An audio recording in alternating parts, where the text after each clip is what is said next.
Hi, and welcome to this session on career readiness and workability in a distance learning world. My name is Kristine Bautista, and in this session, I'll be sharing with you some curriculum that you can implement right away to help bolster some of these topics for your students. Let's get started.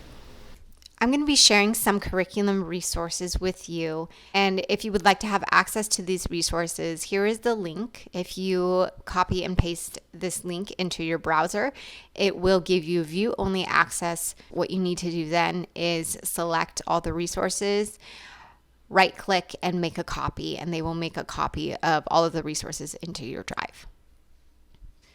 Hello, and welcome to this session on career readiness and workability in a distance learning world. My name is Kristine Bautista. Before we get started, I love to premise what we're going to talk about today with this quote by Aristotle: "The whole world steps aside for the man who knows where he is going." And I love this quote because it really emphasizes the importance of planning and how much work just even 15 minutes of planning can do in terms of your execution.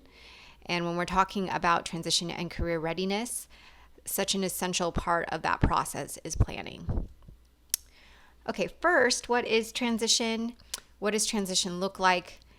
In terms of schooling, there are several natural transitions that students go through. They go through the transition from elementary to middle school, and then from middle school to high school. But the transition that we talk about in terms of that big transition is the transition from high school to college, or high school to a job, and high school to an adult life. So that big transition when they graduate from high school. Okay, a little bit about me. Here is a picture of me when I was a senior in high school. This was at a diversity camp.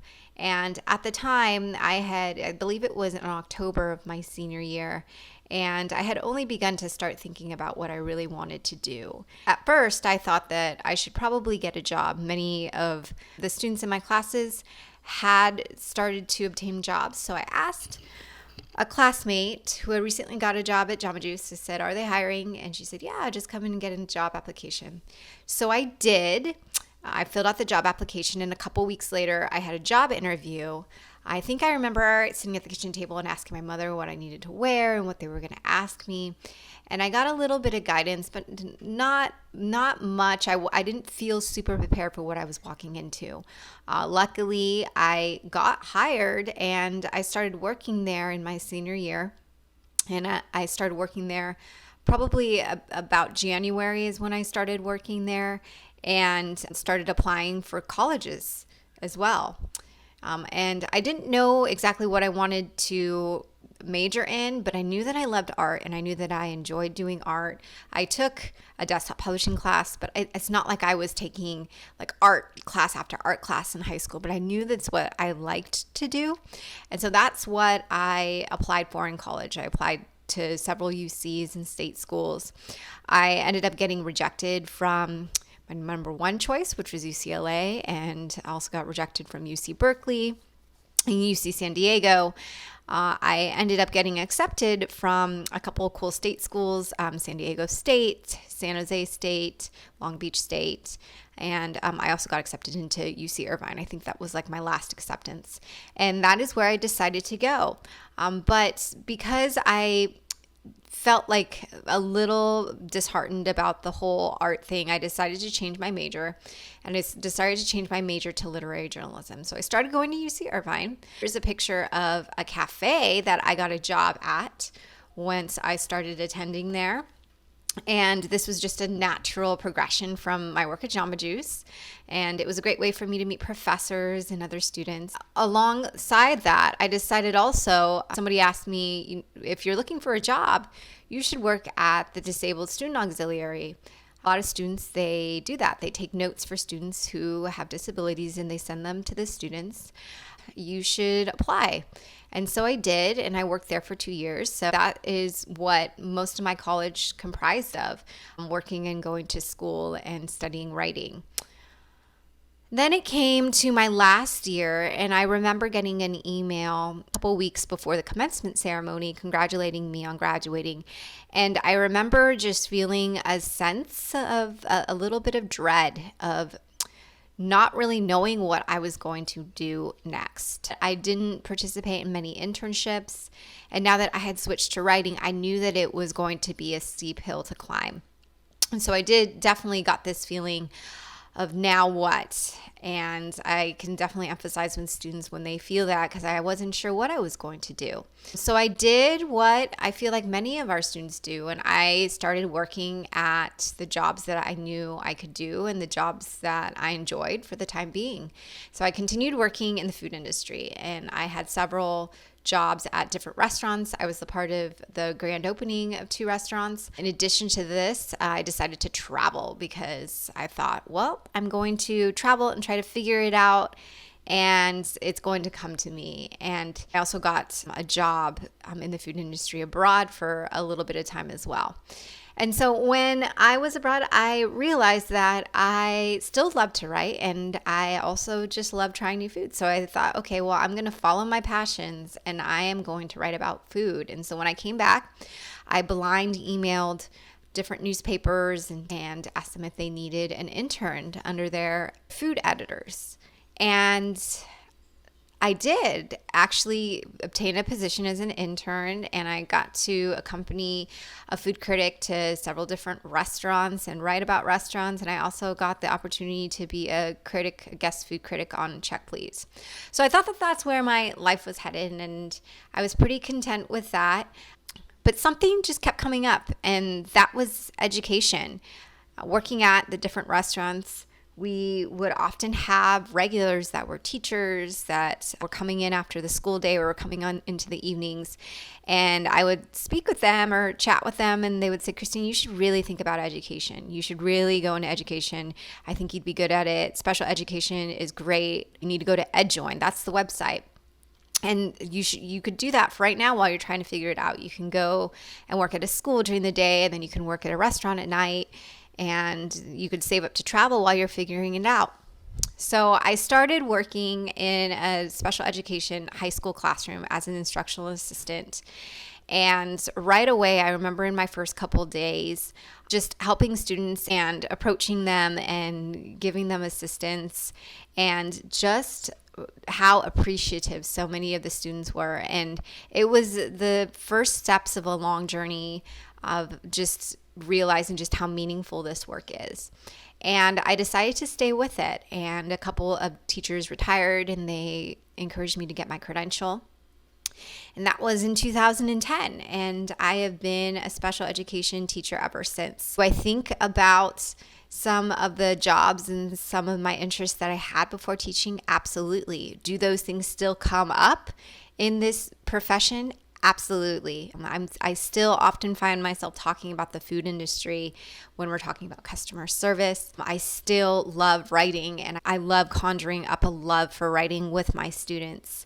And the author Tim O'Brien, who wrote The Things They Carried, once said that you have to be distanced from your experience in order to understand the true meaning behind them. And now that it's 10 years after I received my teaching credential, and I look back as to where my journey has led me, I still think about what I wanted to pursue and my initial instinct to pursue art.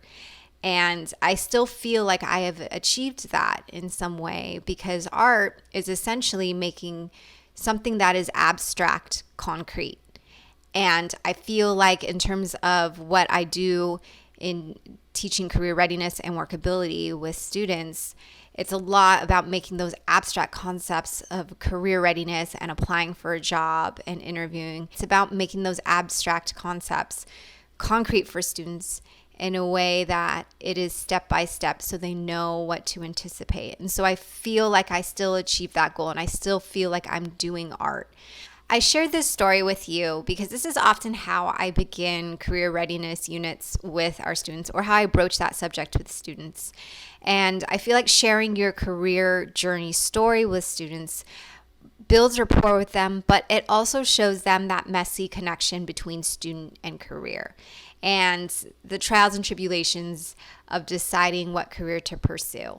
And so I definitely encourage you, as you begin talking about these subjects with your students, to start with your career story. If you also have instructional assistants that work with you, spend 15 minutes of one day and ask them to present on their career story as well. Okay. Some more tips about high school and transition. One other reason why it's often very difficult for our students is that they are starting at the top of the food chain as a senior, and they're entering at the bottom of the ladder as an entry-level employee. So it is a large jump. And these are just some discussion questions that I'm including in here. If you talk about transition with your team, some questions that can help you get into the mindset of transition and how your students might be feeling. These are just some useful questions to ask, and I'm going to include this in the file folder that I'll share with you at the end. And then here are some more questions. And then some other tools. What can we do now? At the elementary and middle school, you can do some cluster activities on different career interest areas. There's also a link to different activities. And some other activities and resources that you can access if you're at the elementary level and thinking about talking about career readiness and workability with your students. At the high school level, these are some of the most important tips that I've read about in my research about transition, that when students obtain a job in high school, their likeliness of having and obtaining a job after high school greatly increases. Number 2, that 10th grade is an important choice point in student academic preparation. And this is something that we've also come to organically on our high school site, that 10th grade is really that most important year to start making decisions. Because after that, 11th and 12th grade, we can set them up with work experiences and electives or fine art classes to tailor to their interests. These next few slides are something that you're welcome to share with your team about how students can be involved in determining their futures, what parents and families can do, what special education teachers can do, what vocational rehabilitation or VR counselors can do, and lastly, what can school counselors do? Oh, that's not the last one. And lastly, what can paraeducators do? And then the last few things I'm going to show you before we get into the curriculum is some sentence starters to help students who are dealing with anxiety when they are thinking about transition. One sentence starter that you can use is to think of your journey as a journey that will take you to many interesting places. Also, choosing a door to open is a useful way to think about making career decisions. So not that you're shutting doors, but that you're choosing a door to open.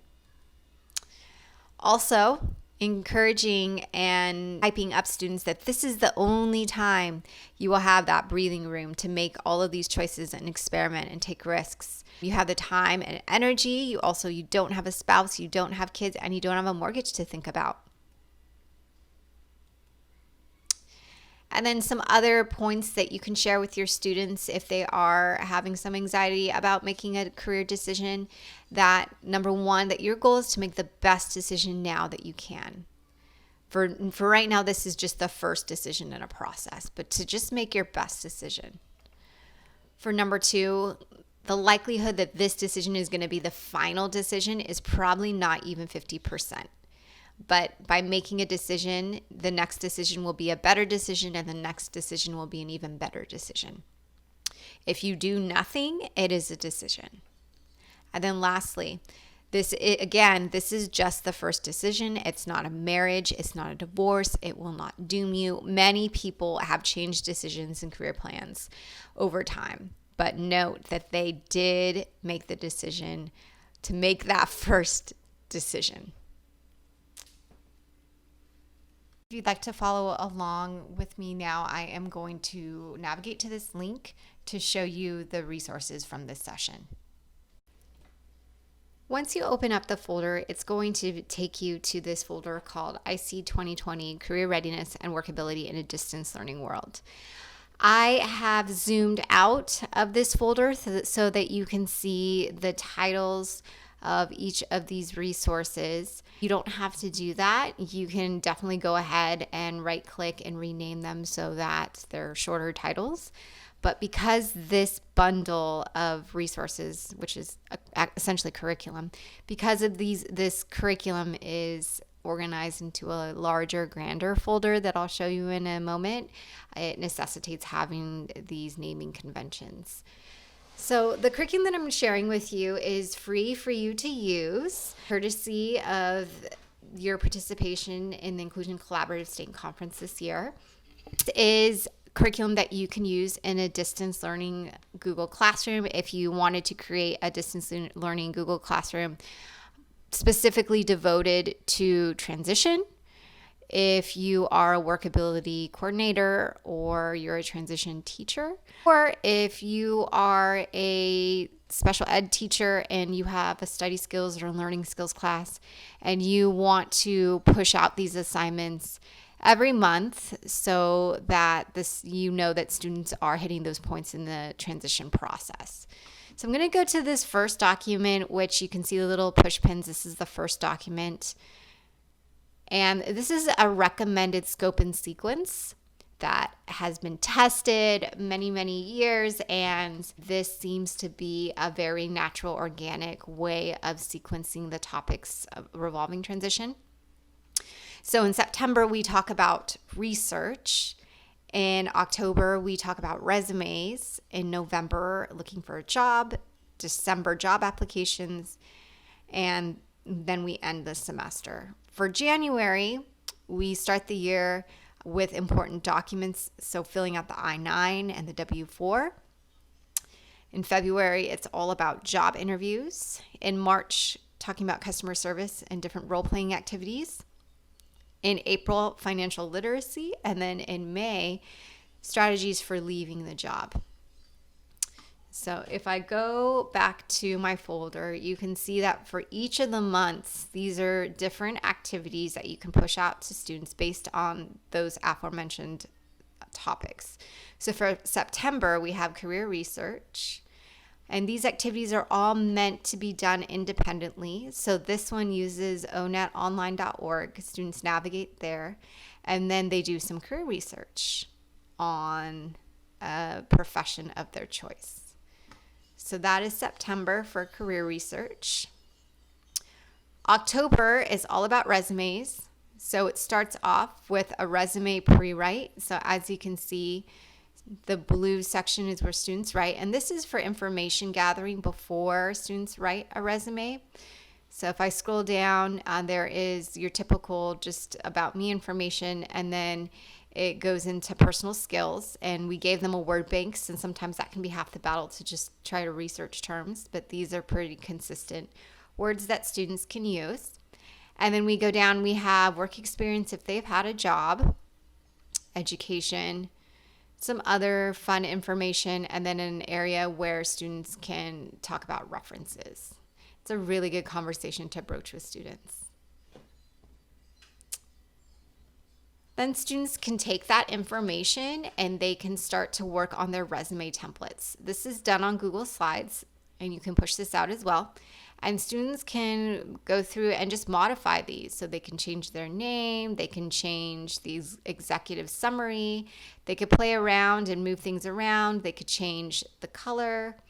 And this is arranged so that, let's say they chose this one, they would delete the others, and then they could print it out. And this would print out on a standard sheet of paper. They could also download as a PDF and send it to an employer or send it to a job application that is online. There's several resume templates here for you to choose from. There's one, this first one is if you have no experience. And then if you have some experience, there are obviously some more complex ones if you have multiple job experiences. There's also a resume rubric that is attached that you can use to assess students on their resume. For November, we have an activity about looking for a job. So students can begin starting to think about jobs if they're interested. And then there's some different topics that they can explore that they maybe hadn't thought of before, but networking and goal setting.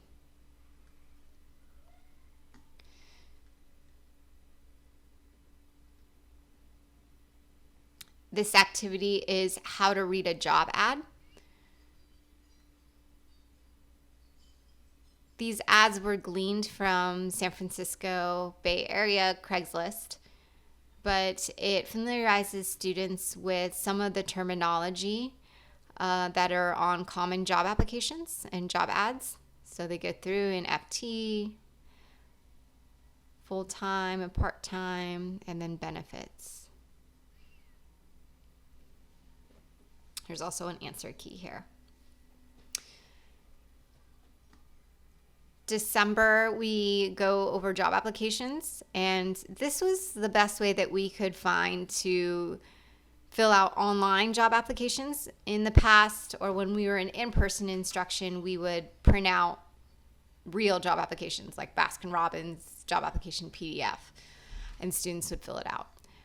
But since many job applications are online now, and we need to familiarize students with the conventions and the punctuation with how to fill out a job application online, this is the best way that we found to do that. So they can fill this out as the practice job application. For January, it is focused on important documents.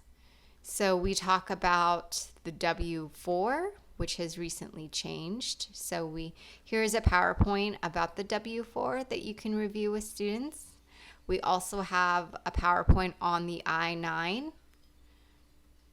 So this is a PDF of it, but there's the PowerPoint from it as well. And along with the PowerPoint are some note-taking worksheets. So as you're going through the PowerPoint in class or over Zoom, this is where students can be writing down their notes.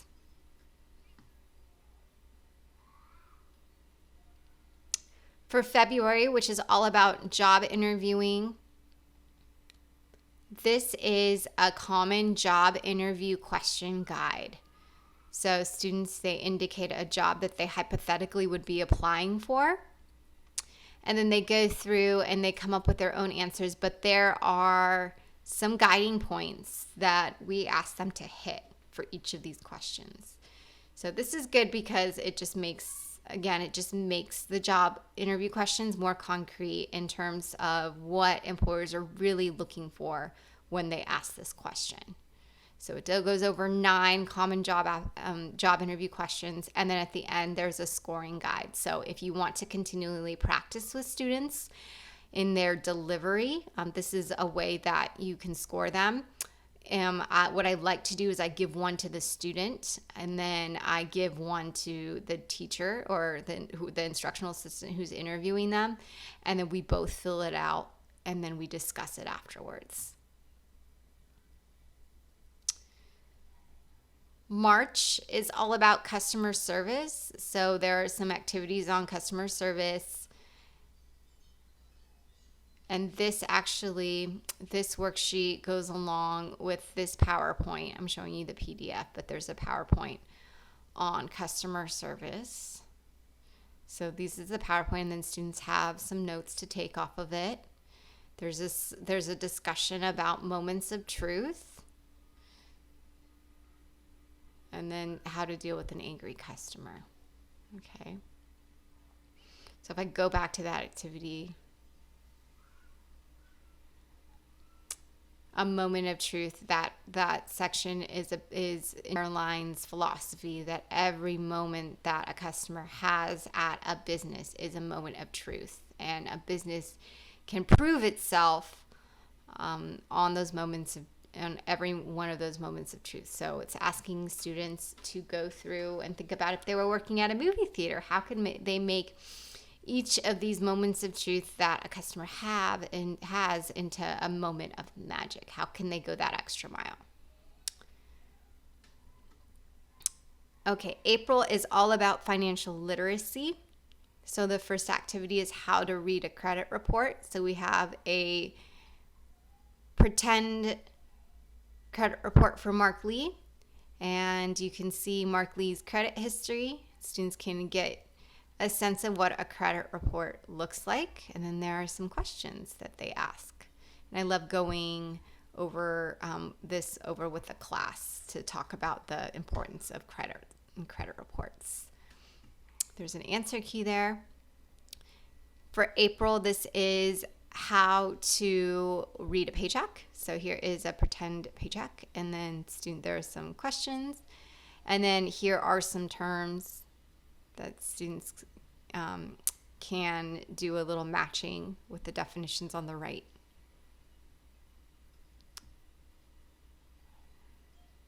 This is how we were able to digitally figure out how to write a check. So students can type in these gray areas and make out checks, and you can let them know, I need you to write a check to Petco for $17.47. And they go in and do this check online.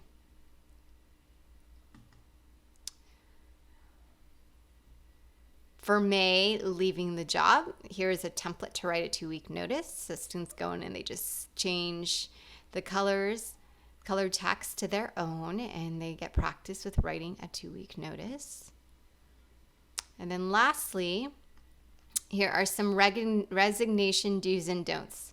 So what you should do when you are preparing to resign and what you should not do. Okay, so those are the resources that you have now in your Google Drive, and you're welcome to use them to make sure that you're hitting these transition concepts with your students. Now I'm going to show some curriculum to help you generate ideas, also available for purchase if you would like to contact me directly or go to my website. It's available for purchase from districts, but it's a grander library, so I'm going to go into it now. The curriculum that I just showed you was called Bundle 3, and that is if you want students to do these activities completely independently.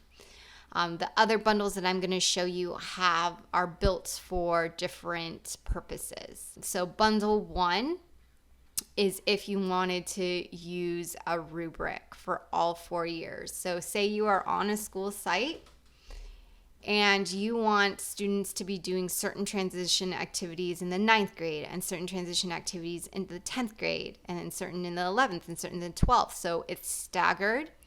This is a rubric that can follow them, and I would print this out. And there's a little checklist here. There's one for 9th. So the 9th grade, these are the transition activities we've identified for 9th grade, for 10th grade, for 11th grade, and 12th grade. And the great thing about this is that each of these items has a piece of evidence that students need to complete to indicate that they have done that activity. So for 9th grade, has written a resume. You can see here, if I go down here, their evidence has written a resume. So the students, they need to go in here and they need to create a resume, and that's your evidence that they've completed it.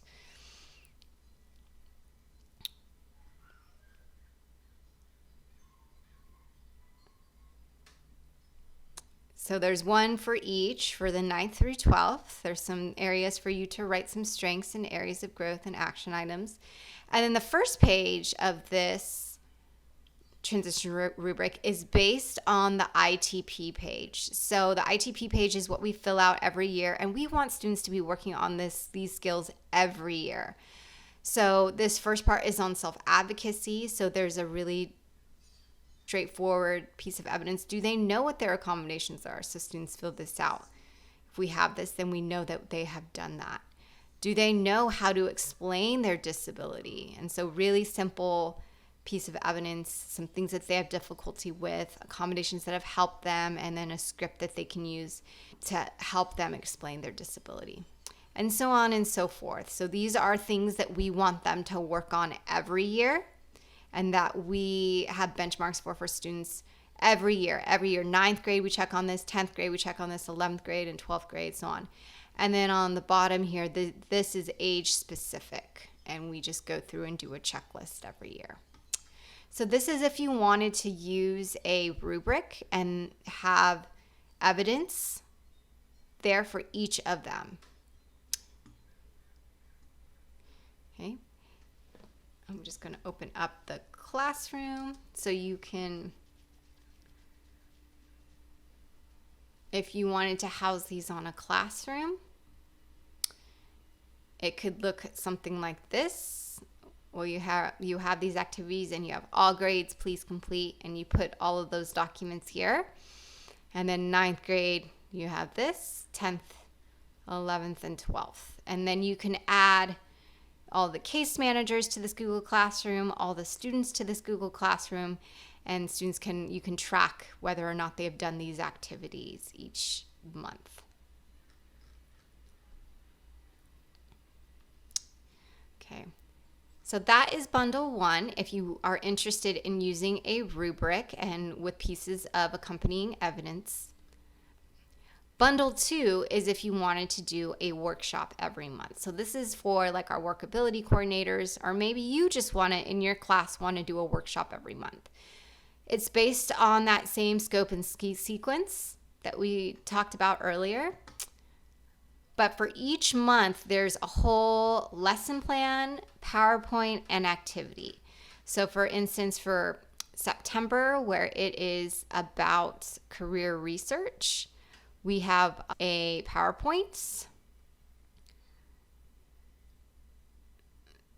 that goes through career research and the difference between a job and career.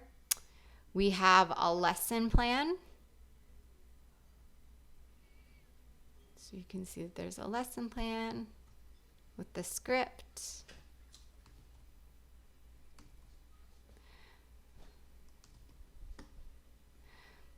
And we also have that activity. Bundle 2 is similar in terms of the scope and sequence, but the difference is that there are lesson plans and PowerPoints for each of the topics. So it's really prep free if you wanted to do a workshop, like a 50-minute workshop based on the different concepts.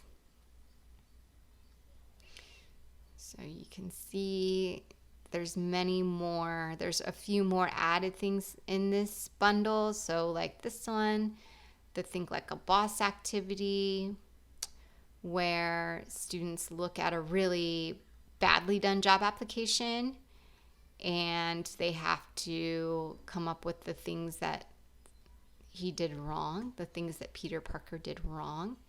There's also this cool job applications PowerPoint, and this has just saved me so much time year after year when I don't have a document camera to go over the different parts of a job application. And then after we go over this, students can practice writing their own information in a job application.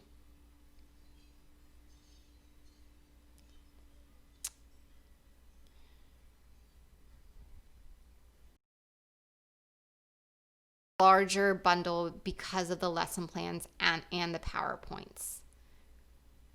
The other thing, here's the other financial literacy PowerPoint, and it just goes over the parts of a paycheck. It goes over the parts of a check. It goes over credit scores. So it's just a little bit more in depth. That's bundle 2. We already reviewed bundle 3, so I'm not going to share that again. But that is what you have in your own library. Bundle 4 is the newest one, and this is if you wanted to use and push out to your SPED teachers transition goals for each grade and having the evidence for all of those goals. So I'll show you what I mean. So for 9th grade, here are the goals. For 10th grade, here are the transition goals. For 11th grade, here are the transition goals. And for 12th grade, here are the transition goals. Here are just some ones that can fit for any grade, if you wanted to do any of those for transition goals. If there is a red star, that means there is an evidence activity for how case managers or SPED teachers can collect the evidence. And again, just as the bundle 1 is organized, you can see that's organized by grade, and these are the pieces of evidence that case managers or special ed teachers can collect. The other things that we have here are Iep Hopes and Dreams. This is a holistic survey that we give at the beginning of the year to students, and I love to interview students while I'm doing this and just get a sense of what their hopes and their dreams are for the future. We also have these overview of transition services, so it helps students and their families understand the transition services that are available and when they start and when they end and who funds them. This is another version of that. So you're welcome to, you can edit that if you have that. And then some other accessory things that we have an 8th grade transition survey that ideally we would give to 8th graders as they're entering to get a sense of what their career research and their career interests are. We also have it in a Google form and in print version. We also have this California colleges fact list. So it goes through 2-year, 4-year, UCs, and then private. And then we also have this master list of colleges in California.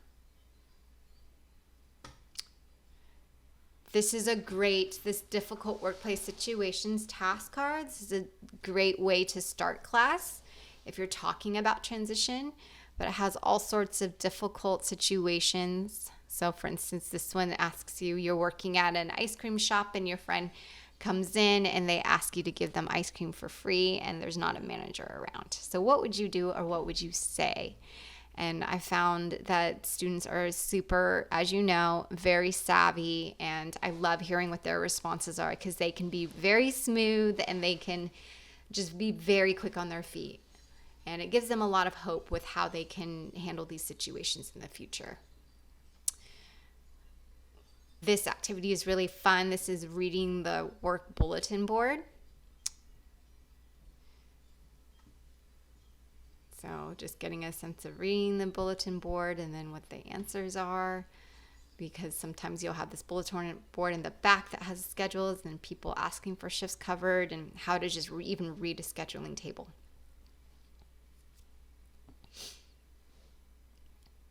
If students don't have anything to do, we also have this road signs matching activity for our students who are preparing to get their driver's license. So we have them organized by color, but we have all the red signs and the warning signs and the road construction signs and the road safety signs, the regulatory signs, and so on and so forth. And then there's an answer key. We also have this fun who would you interview handout where you are given the resume of 3 different people, and then students together collaboratively decide who would they call in for an interview, and they would have to explain why. Okay. And then lastly, what I'm putting in what I will put actually in the folder that you have is this 6-category Jeopardy template, which is awesome. It is a Jeopardy board that has 6 categories on it, and you can see where you put in your questions and answers. One thing about Jeopardy, that remember that the answer comes first. So this is another name for a feline. And then the question is, what is a cat? So just make sure when you're putting things in there that you're aware that the answer comes first and the question comes second. But there's 6 categories. I've found that when I do this with students, it comes out to be about an hour and a half long. If you're speedy, it could be just an hour. And I believe there's a daily double in here somewhere. I think it's category 5. Category 5 and in the 400. So when they click on 400, it's going to go to the daily double. And there's also a final Jeopardy. So I will put this in the library that you have.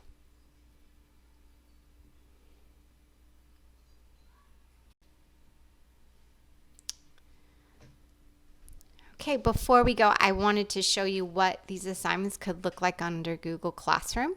So I already showed you what a rubric classroom could look like And these are topics. This is for all grades, and then activities for 9th, 10th, 11th, and 12th. If you wanted to do the workshop model, then you could do September and then put all the activities for September, October, November, and so on and so forth. Difference with this one is that these materials, the ones that you receive today, are all materials that students are meant to do independently. The other ones, like for the 50-minute workshop, that is meant to have an instructional piece with it. So these are just some examples of how you can put these resources into a Google Classroom model. Okay, that's the end of our session. I hope that these resources help save you some time. If you have any questions, please email me at Kristine@whatiwishilearnedinschool.com. Or you can also find me at my blog at www.whatiwishilearnedinschool.com, and I'm on Facebook or Instagram if you'd like to connect or see what's going on in the classroom. Take care.